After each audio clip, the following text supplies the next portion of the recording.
All right, mga kababayan, mga kaibigan, mga katokis, mga kapots, kamusta po kayong lahat? And welcome po muli dito sa Simply Talkies Vlog.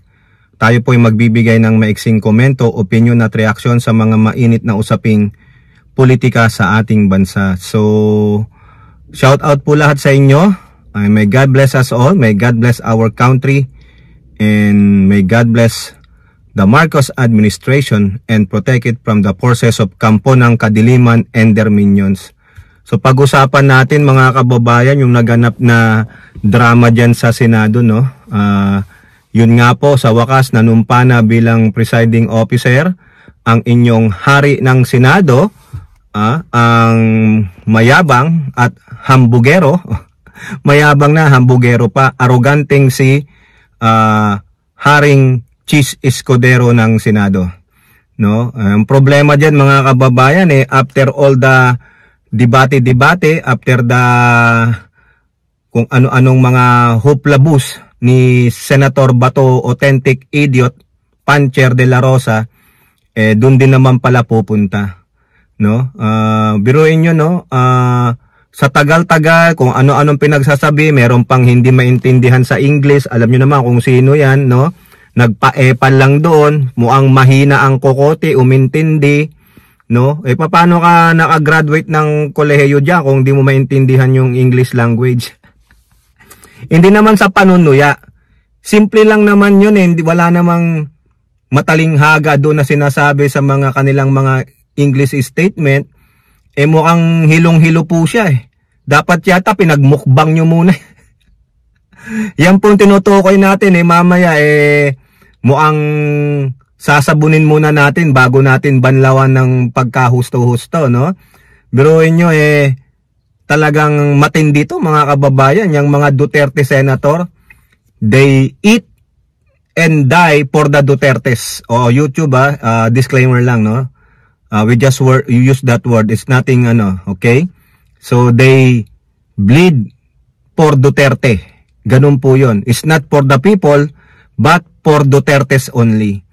Ngayon mga kababayan, yung panunumpa bilang presiding officer sa impeachment trial ng inyong tokmol na Vice Presidente ni Haring Chis Escudero ay sobra pong kontra ni Bato. Pinaikot-ikot tayo, ginagago tayo. Simple lang naman. Diba? Ako medyo humahanga ako ng konti lang naman kay Boy 10K, no? Si Senator Alang Cayetano, mga kababayan. Biruin nyo, sabi niya, ito lang naman, binreakdown niya, simple lang, in Tagalog na, para hindi mahirapang umintindi si Boy Mukbang. May Boy 10K, may Boy 2K, may Boy Mukbang, may Boy Kalbo. Ano pa ba? Mga kababayan, sabi lang ni Boy 10K, ito po manunumpa ang ating hari na si Escudero, tapos hindi naman tayo magkukumbin bilang isang impeachment court, mauuna lang siyang manumpa, tapos bukas tayo manunumpa, and then Wednesday doon na tayo magkukumbin as impeachment court. Ngayon, hindi yata naintindihan ni Bato, pinipilit niya na pag nanumpa na si Haring Escudero, makukumbin ang impeachment court sa Senado. Maliwanag naman. Sumabat na si Manang Risa Hontiveros. Ang sabi niya, ang minority ay mapagpasensya po, mapagbigay. Nag-usap-usap naman pala sila. Nagkasundo naman pala kayo, Bato, o baka naman absent ka doon. Doon sa usapin na yun mga kababayan, baka naman absent si Bato, yung authentic kalbo. Sinabi ni Risa Hontiveros, ini-echo niya yung sinasabi ni Boy 10K.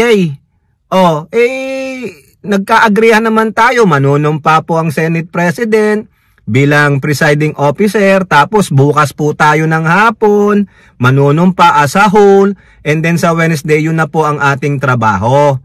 Ayaw ni Bato kung ano-ano pa pinagsasabi niya. Si Joel Villanueva, bilang isang si Joel Villanueva, majority leader, siyempre siya ang tagapayo. Hindi pa rin naintindihan ni Bato, ang dami niyang dahilan. At Bato, ano ba problema? Di ba sabi mo, may numero kayo? May numero kayo para i-acquit ang amo ninyong si Tukmol Sara Duterte. Yun lang naman mag-preside. Ano problema? Makakauwi ka naman. Ha?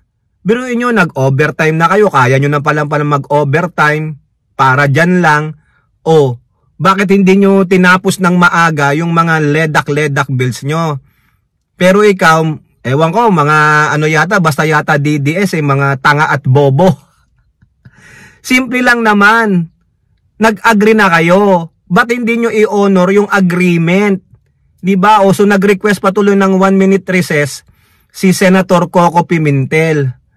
O, yung 1-minute recess, yung pala umabot ng 10 minutes kalaunan, mapapapayag nyo din si Escudero na manumpa. O nanumpa po ha, tuwan-tuwa po tayo. O, pinatagal-tagal nyo pa, inikot-ikot nyo pa. E di sana kung maaga lang yan, ikaw ba to, hindi ka rin makaintindi, palibasa hindi ka lawyer eh. Di ba mga kababayan, pinanonood ko po kasi yung session sa Senado dyan sa plenary dahil lang dyan. O nagbigay na sila ng kanilang mga statement kung ano-ano, yun naman pala sa huling-huli, manunumpa din. O sa nanumpa na siya. So therefore the ball is rolling. Di po ba? Eh ano nirereklamo mo ba to? Kung talagang meron kayong numero, and then proceed with it. Ha? Bakit ang dami nyo pang ikukumbin lang ang impeachment court? So problema ba yun? Makukumbin at makukumbin naman yan. Dahil sabi ni Escudero, yun talaga ang balak niya sa O11. Ha? O, problema ba yun? Whether you like it or not, now he must follow the schedule. Sa A11, pag hindi nyo kinumbin niya na sa impeachment court, ay may maghanda kayo sa galit ng taong bayan. So bato, ikaw, umepal ka lang. Ang tindi nyo naman, no? Pinaglaruan. Kayo talagang mga minions ng Duterte, you are not working for the people. Taong bayan dapat ang pinagsisilbihan nyo. Kung ano ang boses ng taong bayan, ayun dapat ang sinusunod ninyo. Eh hindi, kung ano ang dikta sa inyo ng mga Duterte, yun ang gagawin nyo. Sabi siguro ni Tukmol, guluhin mo, Senator, guluhin mo. O baka naman manaig ka, eh, hindi po, di ba? O now, talking about serving the people, eto namang si Robin Padilla, meron po diyan sinasabi. No? Nag-privilege speech po siya at ibinigay niya yung kanyang resolusyon para po ibasura yung impeachment trial. Gabi na. Ipapabasura o siya, si Bato, may de facto, mga impacto talaga tong mga minions ni Duterte. Si Robin Padilla, sa palagay nyo, siya ang nag-create niyan? Wala yan. Baka nga English pa eh, ba't di mo tinagalog yan?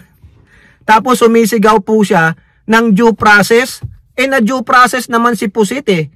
May hearing sa kanya. O bago yon, na due process siya ng COA. Yung amo mo lang ang makapalang muka. Yung amo mo lang ang umiikot na ang tumbong ngayon, Robin Padilla. Tapos sabi niya, maski na, YouTube, disclaimer, maski na daw sunugin siya, mangangamoy Duterte siya. So ibig sabihin yung pagkatao niya, mga kababayan, at kung ano-ano man siya, Duterte na siya. Oo. Hindi na yan Padilla, kundi Duterte na. Sunugin nyo daw siya eh. Sabi niya yan YouTube excuse me for the word. Sunugin nyo min daw siya, mangangamoy Duterte siya. So meaning, maaamoy nyo si Robin na isang Duterte na balasubas, mamamatay tao, mandarambong, walang paninindigan pagdating sa kasarinlan ng West Philippine Sea. Nakakahiya ka. Adapted ka pa man din, adapted ka ng PMA year, class 2002. Dalawa kayo ni Pusit, saka yung, yung DICT ba yun? Nakalimutan ko lang. Biruin mo, ang Duterte hindi kayang ipaglaban ang West Philippine Sea. So amoy Duterte ka. Isa kang who does it? Who does it ka ba? Ganon. Amoy Duterte ka, inamin mo eh. Maski na anong gawin sa'yo dyan, mangangamoy Duterte ka. Ano ang Duterte? Mandarambong, nananakit, verbal abuse, physical abuse. Diba? Ganon sila, wala silang moral value sa bagay. Sabi niya, mga kababayan, sanay naman daw siya sa korte kasi mga akusado rin siya. O sanay na sanay siya. O di ba talagang Duterte lang? No? Utak kriminal. Yun lang po yan. Dapat nga mga kababayan, si Robin hindi pwedeng maging senator judge. Bias na po siya. Paano siya susumpa? Itatas niya ang kanang kamay at uulitin niya yung sasabihin ng Secretary General dyan sa House at sasabihin, I will be impartial. I will be impartial. O Robin, baka hindi mo pa ilam ibig sabihin ng impartial. Tulad nung sinumpaan ni Escudero kanina. Kung napanood nyo yon, di ba sabi impartial. O paano magiging impartial si Robin? Unang-una, yung sinabi niya sa ambush interview niya, may video po dyan. No, syempre, no to impeachment tayo. O itong pangalawa, anong sabi niya? Ano man ang gawin nyo sa akin, mangangamoy Duterte ako. Meaning, ididepensa niya at ididepensa niya. Dapat na lang, hindi ka na langing senator judge. Maging parte ka na lang ng defense ni Sara Tocmol Duterte. Yun ang bagay sa'yo, kung yun ang gusto mo eh. Pero maging senator judge ka, wala na. Oo. Hindi na yan titingin sa ebidensya. Dahil kahit na ano pang ebidensya niyan, loyal na loyal yan kay Digong. Wala po yan. Kahit na matibay for conviction yung mga ebidensya, hindi po yan. Gagawa lang yan ng statement, babaluktutin niya yung kanyang mga nakitang ebidensya at nadinig sa oral arguments. Wala pa nga yung oral arguments, wala pa yung ebidensya, pero may pre-judgment na siya. O may final judgment na siya. No to impeachment. O, tapos ngayon, I will bleed and die as Duterte. Ayun lang yun eh. Diba? So, paano pa yan magiging impartial? Paano pa siya magiging fair? Wala po. Talagang ano yan, benta kaluluwa sa mga Duterte. Hindi po siya nagsisilbi para sa taong bayan. Dapat yan talaga mag-file ang House Prosecutors na mag-request na i-recuse, i-inhibit lahat ng Duterte senators. Si Amy Marcos, wala yan. Nagsalita na yan, talo na kayo. Bakit? Boboto ng no yan. Si Marcoleta, no. Si Bato, no. Biro mo si Bato, lahat gagawin niya. Lalo na kung nandyan si Marcoleta. Alam nyo naman ang ginawa ni Marcoleta sa mga hearing dyan sa Kongreso ay sa Kamara de Representante. Ang lakas niyang mangharang in defense of Duterte. Diba? Sabi niya, wag na kasing ituloy para hindi mapahiya. Okay lang mapahiya tayo. Okay lang matalo tayo. Basta matuloy at mabuksan ang katotohanan tungkol sa mga yaman ng Duterte. Diba? Ipinamumuka nila sa atin na sila ay mahirap. Yung pala mabulatlat mo. May mga rest house, may mansion, ilan ng 7-Eleven, ilan ng kotse. Diba? Nakakapag-travel kung saan-saan. Paano? Diba? Mayor lang naman ng Davao, magkano ang sahod ng mga yan? Congressman, si Pulong, 6 years, magkano sahod niyan? Bilyon? Diba, Robin? So, ganun ka din. Hindi ka tumitingin sa katotohanan. Pagdating sa Duterte, taob lahat ang prinsipyo mo. Uunahin mo ang Duterte bago ang prinsipyo para sa bayan. Diba? So, sabi niya, gawin nyo yan, pero mangangamoy Duterte siya. I will bleed and dry, no, para sa Duterte. I will die para sa mga Duterte, hindi po sa taong bayan. Kaya basura. Si Robin Padilla, basura. Si Bato ay basura. Yung mga Duterte senators, basura dahil pinoprotektahan nila ang mamandarambong na pamilya. Kayo po, ano pong inyong masasabi? Comment down below and don't forget to like and share. Hope to see you in our next videos. Bye-bye. God bless.